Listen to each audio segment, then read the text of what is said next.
Grabe. This was not just another Wimbledon highlight reel. This was the kind of match where you watch one rally, then suddenly you are leaning closer to the screen, holding your breath, asking yourself, wait, is this really happening on center court?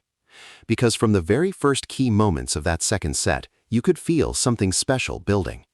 The pressure was heavy. The crowd was watching every move, and somewhere back home in the Philippines, fans were probably shouting at their phones, laptops, and TVs like it was already match point.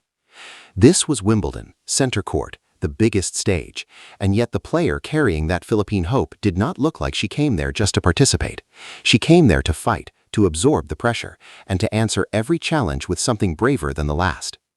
At first, not every shot was perfect. There were moments where the timing was just a little off, moments where the ball did not quite land the way she wanted, and you could hear that reaction of, not quite. But then, almost immediately, she found a way to recover. Oh yes, on center court, she started to show that sweet timing, getting the racket head right through the ball, striking cleanly, and suddenly the whole energy of the match began to shift. It was the kind of shot that makes people say, wow, not because it was flashy for no reason, but because it came at the right time, under real pressure, when hesitation could have ruined everything. You just knew the tension was reaching all the way to the Philippines. Every Filipino fan watching must have felt that familiar mix of kaba and excitement, that feeling where you want to cheer but you are also scared to jinx it. And yes, there was a little hesitation in some exchanges. There were small pauses, tiny decisions that could have changed the direction of the rally. But that is what made it beautiful. This was not easy tennis. This was a battle where every point had weight. Then came a moment that felt like a statement. Well played, clean, composed, and brave. Suddenly, the rhythm looked better, much better. She was getting behind the ball with more confidence, setting her feet, reading the bounce, and trusting the shot. That backhand side especially began to look more solid. It looked like there was less that could go wrong from that wing, as if she had found a safe but dangerous weapon at the same time. And when you are playing on grass, when the ball stays low and everything happens fast, that kind of control is gold. One wrong move, one late reaction, one rushed swing, and the point is gone. But she stayed there, she adjusted, she answered. And then came another point that made the crowd react again. Oh my goodness, that was not just luck, that was courage under pressure.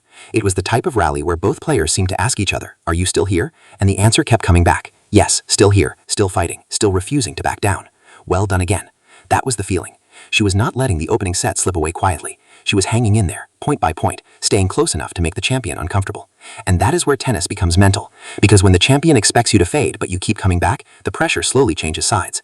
Suddenly, the favorite has to think more. Suddenly, every return feels heavier. Suddenly, the underdog is not just surviving anymore, she's knocking at the door.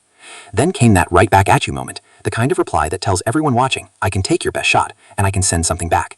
That was huge. On center court, confidence can grow fast if you feed it with brave points, and she did. Then another ball landed, and yes, she made it. You could feel the surprise and the excitement building together. The second serve became a target, and once that second serve sat up even a little, she was ready to step in. That is one of the biggest signs of belief in tennis. You do not wait, you do not hope your opponent misses, you take the chance. And even when she could not take one opportunity, she kept creating another. That matters. Because matches like this are not won by players who never miss. They are won by players who miss, reset, and still have the courage to go again. Then she got another chance, and this time she took it. That was a massive turning point. And once again, center court provided the drama. Wimbledon has seen legends, heartbreaks, comebacks, and shocks. And in this match, it felt like another story was being written right there in front of everyone. For Filipino fans, that moment hit differently. It was not just about a game on grass. It was about seeing someone carry the flag into a place where only the strongest survive. Then she showed she belonged there. And when she made another shot, oh yes, the belief became even louder. You could almost hear the reaction back home. Ayun, kaya yan. The match was alive. Then came a point that almost didn't feel real. Oh, I can't believe it. That was the mood. The ball came back, the rally stretched, the tension rose, and somehow she found the line, found the space, found the winner. Has she made it? She has. A winner. Brilliant. That kind of point can change everything, because it does not only add 1 point to the scoreboard, it adds doubt to the opponent, it adds fire to the player, it adds noise to the crowd. And for everyone watching from the Philippines, it adds hope. The champion tried to target her forehand, trying to break down that side, trying to expose a weakness before the match completely turned. That is what champions do. They search for the smallest opening. They pressure the same corner again and again. They ask, can you handle this? But on this day, the answer kept coming back. She handled enough. She held her nerve enough. She trusted her legs, her timing, and her fighting spirit enough. And once the opening set reached its biggest moments, she didn't shrink. That first set going 7-6 tells you everything. It was tight, tense, and full of little battles. It was not a walkover. It was not simple. It was a test of character. And when she came through that set, the match changed. The champion was no longer controlling the story. Now the challenger had the scoreboard, the belief, and the energy.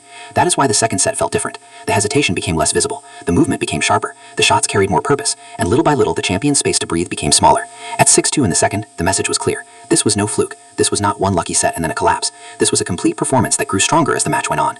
To beat the champion in straight sets, 7-6, 6-2, on center court, is the kind of result people remember. It is the kind of result that makes headlines, the kind of result that makes young players back home pick up a racket and think, maybe one day I'll in. And that is why this match matters beyond the score. It showed composure, it showed fearless shot making, it showed the ability to survive pressure, then turn that pressure into power. For a Filipino audience, this is a kind of sports moment that feels personal, because every big international stage becomes bigger when someone connected to home stands tall on it. Wimbledon is not easy. Center court is not forgiving. The crowd sees everything. The cameras catch everything. The pressure exposes everything. But instead of folding, she found another level. She took the crowd into the story. She made every rally feel like a question.